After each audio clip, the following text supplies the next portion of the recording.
नमस्कार, मैं आपका दोस्त, आपका भाई, आपका स्वागत करता हूं आपके अपने चैनल जिसका नाम है कृष्णा इंग्लिश एकेडमी। आज हम लोग इस वीडियो में देखेंगे आर्टिकल्स के बारे में। तो सबसे पहले देखते हैं कि आर्टिकल्स क्या है। तो आर्टिकल्स को दो भाग में बांटा गया है। एक होता है इनडेफिनिट आर्टिकल, दूसरा होता है definite articles. Indefinite articles a या एन को बोला जाता है, वहीं डेफिनिट आर्टिकल्स द को बोला जाता है। अगर हम लोग ट्रांसलेशन करें, यह कलम है, तो इसका ट्रांसलेशन होता है इंग्लिश में दिस इज अ पेन। उसी तरह राधा ने गाना गाया, इसका अगर ट्रांसलेशन किया जाए तो होता है राधा sang ए सॉन्ग। यह छतरी है, दिस इज एन अम्ब्रेला। यहाँ पर आपने देखा होगा कि इसमें एक नहीं है। इतने जितने भी वाक्य हमने ट्रांसलेट किए, यह कलम है, राधा ने गाना गाया, यह छतरी है, इसमें एक नहीं है। लेकिन फिर भी हम जब इंग्लिश में ट्रांसलेशन कर रहे हैं तो वहाँ ए या एन का उपयोग कर रहे हैं। यह कलम है, अगर इसका ट्रांसलेशन दिस इज पेन किया जाए, राधा ने गाना गाया, राधा sang सॉन्ग, यह छतरी है, दिस इज अम्ब्रेला। अगर इस तरह से इंग्लिश में इसका ट्रांसलेशन किया जाता है तो यह गलत होगा। इसका क्या मतलब होता है? इसका मतलब यह होता है कि अगर सिंगुलर काउंटेबल नाउन है और वह इनडेफिनिट है तो उसके पहले ए या एन का प्रयोग किया जाएगा। जैसे कि हम अपने पहले के उदाहरण में देखें, पेन। पेन क्या है? एक सिंगुलर काउंटेबल नाउन है और यह इनडेफिनिट है, तो इसके पहले ए का प्रयोग किया गया है। उसी तरह सॉन्ग सिंगुलर काउंटेबल नाउन है और यह इनडेफिनिट है, इसलिए इस वाक्य में ए का प्रयोग किया गया है। और उसी तरह अम्ब्रेला के पहले एन का प्रयोग किया गया है। तो आइए हम देखते हैं कि ए या एन का प्रयोग कब किया जाएगा। लेकिन आगे बढ़ने के पहले हम लोग बात करेंगे वोवेल के बारे में। तो इंग्लिश में किसको वोवेल बोला जाता है और हिंदी में वोवेल क्या है? तो इंग्लिश में ए, ई, आई, ओ, यू को वोवेल बोला जाता है, वहीं हिंदी में अ, आ, ई, उ, ए इत्यादि को हिंदी में वोवेल बोला जाता है।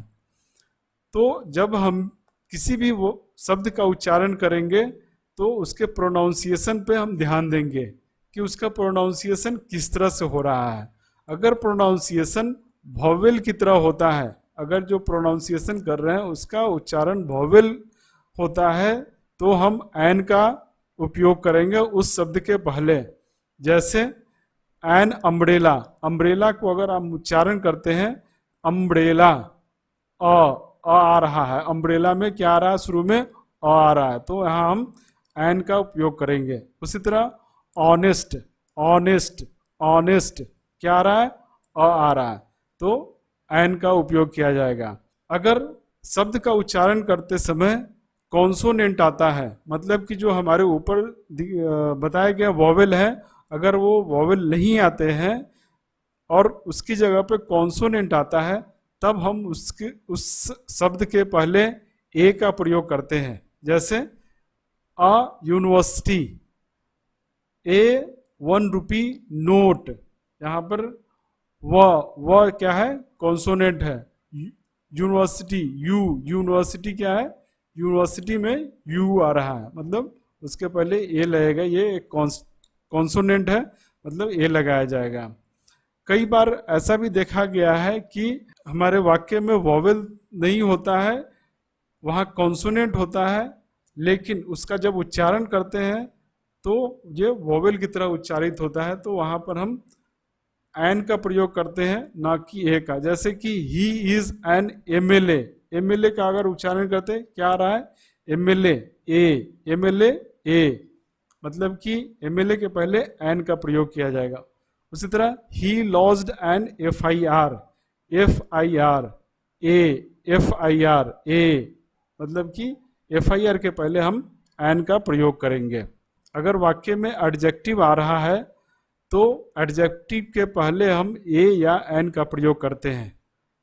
अगर वाक्य में एडजेक्टिव के पहले एडवर्ब का प्रयोग किया गया है, तो एडवर्ब के पहले हम ए या एन का प्रयोग करेंगे।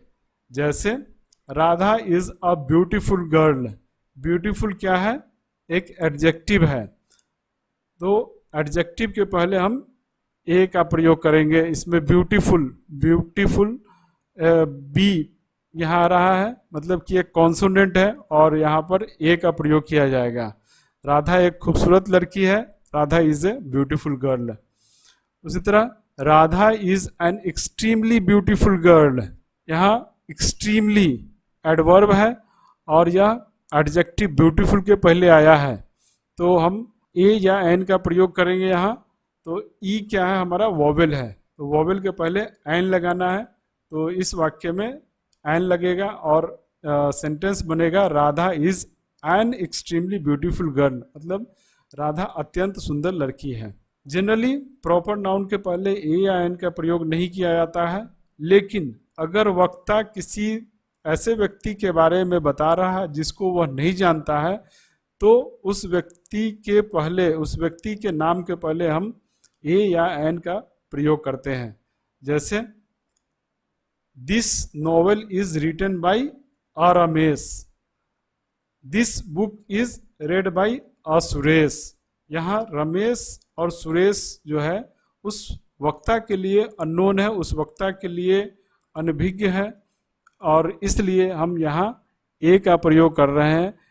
रमेश और सुरेश चूंकि कॉन्सोनेंट से शुरू होते हैं, इसलिए यहाँ ए का प्रयोग उनके नाम के पहले किया जा रहा है।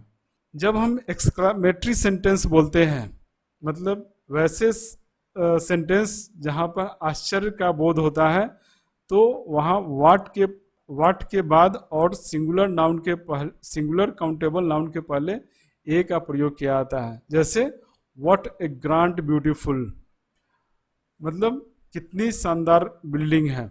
व्हाट अ प्रीटी गर्ल, मतलब कितनी खूबसूरत लड़की है। और ए या एन का प्रयोग कैसे करना है, तो आपको ध्यान रखना है कि हम जब भी शब्द का उच्चारण करेंगे तो उसके पहले देखेंगे कि वोवेल आ रहा है या कॉन्सोनेंट आ रहा है। देन अगर हम किसी चीज़ के प्राइस के बारे में बात करते हैं या महीने को दर्शाते हैं, तो हम वहाँ ए या एन का प्रयोग करते हैं। जैसे she can run 12 kilometre an hour, मतलब कि वह 1 घंटे में 12 किलोमीटर दौड़ सकती है। राइस सेल्स 50 रुपये अ किलो, चावल 50 रुपये में 1 किलो बेचा जा रहा है। और ए या एन क्या लगेगा, तो हम उच्चारण करेंगे। जैसे कि पहले जो वाक्य है उसमें और आ रहा है, और मतलब आ रहा है तो एन लगाएंगे, और दूसरा जो वाक्य है किलो क आ रहा है तो वहाँ ए लग जाएगा, और इस तरह से ए या एन का प्रयोग करेंगे। कुछ ऐसे गिनती के शब्द होते हैं जिनमें हम ए या एन लगाते हैं, जैसे ए 100, ए डजन। और इसको एग्जाम्पल से हम देखते हैं, जैसे आई हैव ए 100 पेन, मतलब कि मेरे पास 100 कलम हैं। I have purchased a dozen eggs, मैंने 1 दर्जन अंडे खरीदे हैं। किसी भी प्रोफेशन के पहले हम ए या एन का प्रयोग करते हैं, जैसे he is a manager, A carpenter, या फिर ए कॉबलर, मतलब कि वह एक मैनेजर है या एक कारपेंटर है या एक मोची है। Mister Sharma is an engineer और आर्किटेक्ट, मतलब मिस्टर शर्मा एक इंजीनियर है या फिर एक आर्किटेक्ट है। और ई चूंकि वोवेल है इसलिए एन का प्रयोग किया गया है। एम चूंकि कॉन्सोनेंट है इसलिए उसके पहले ए को लगाया गया है। किसी व्यक्ति को अगर हम इंट्रोड्यूस करते हैं किसी दूसरे व्यक्ति से, और उसके गुण को हम किसी और व्यक्ति के गुण से तुलना करते हुए अगर उसका इंट्रोडक्शन किया जाए, तो वहाँ पर भी हम ए या एन का प्रयोग करते हैं। जैसे ही इज अ हिटलर या ही इज अ गांधी, मतलब कि जो व्यक्ति है वह हिटलर नहीं है, वह गांधी भी नहीं है, लेकिन उसके जो गुण हैं वह हिटलर जैसे हैं या उसके गुण गांधी जैसे हैं। तो अगर किसी व्यक्ति को हम इंट्रोड्यूस करते हैं किसी दूसरे व्यक्ति के गुणों के आधार पर, तो वहाँ हम ए या एन का प्रयोग करते हैं। So before singular countable noun to show race और स्पीसीज, मतलब कि सिंगुलर काउंटेबल नाउन का उपयोग अगर किसी जाति या किसी स्पीसीज को दर्शाने के लिए किया जाता है, तो वहाँ भी हम लोग ए या एन का प्रयोग करते हैं। जैसे a dog is an animal, मतलब कि कुत्ता एक जानवर है। A peacock is a bird, मोर एक पक्षी है। उसी तरह जब वर्ब का उपयोग नाउन की तरह होता है, तब वहाँ भी हम लोग ए या एन का प्रयोग करते हैं। जैसे ही goes for a walk daily, walk यहाँ पे क्या है, वर्ब है, लेकिन यहाँ इस सेंटेंस में, इस वाक्य में वॉक का उपयोग नाउन की तरह हुआ है, इसलिए वॉक के पहले एक लगाया गया है। So he goes for a walk daily, मतलब कि वह प्रतिदिन टहलने के लिए जाता है। He want to have a rest, a drink, a bath, मतलब rest, a drink, a bath एक वर्ब है, लेकिन इस वाक्य में एक नाउन की तरह उपयोग किया गया है और उसके पहले ए का प्रयोग किया जा रहा है। If singular noun comes after many, rather, quite, such, अगर सिंगुलर नाउन का उपयोग मेनी, रादर, क्वाइट या सच के बाद किया जाता है, तो वहाँ हम ए या एन का प्रयोग करते हैं। जैसे it was quite an impossible task, मतलब यह एक बहुत मुश्किल भरा टास्क है, असाधारण वर्क है। इट इज रैदर अ पिटी आई से, यह बहुत दयनीय है, मैं बोल रहा हूं। अगर किसी वाक्य में एडजेक्टिव के पहले सो, एज, टू, हाउ, क्वाइट ऐसे शब्द अगर आते हैं, तो वहाँ भी हम लोग ए या एन का प्रयोग करते हैं। जैसे it is too heavy a parcel for me to carry, Ram is not so big a fool as you think, Ram इतना बड़ा मूर्ख नहीं है जितना कि तुम सोचते हो। She is as beautiful a girl as you are ever likely to meet, मतलब वह इतनी सुंदर लड़की है जैसा कि तुम हमेशा मिलना चाहते थे। कुछ फ्रेज ऐसे हैं जहाँ की ए या एन का प्रयोग किया जाता है, जैसे in a fix, in a hurry, in a nutshell, make a noise, keep a secret, as a rule, at a discount, to have a drink, in short while ago, at a loss, etcetera. Example जैसे कि never tell allies, मतलब कि कभी झूठ मत बोलो।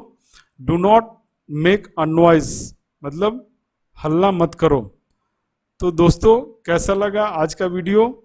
और आज जो हमने सीखा उसकी प्रैक्टिस के लिए मैंने एक लिंक आपके डिस्क्रिप्शन बॉक्स में दिया हुआ है, तो हमें जो हमने पढ़ा है उसको प्रैक्टिस करना है, और आप जाइए उस लिंक को क्लिक कीजिए और उस टेस्ट को सॉल्व कीजिए जिससे कि आपका प्रैक्टिस हो सके।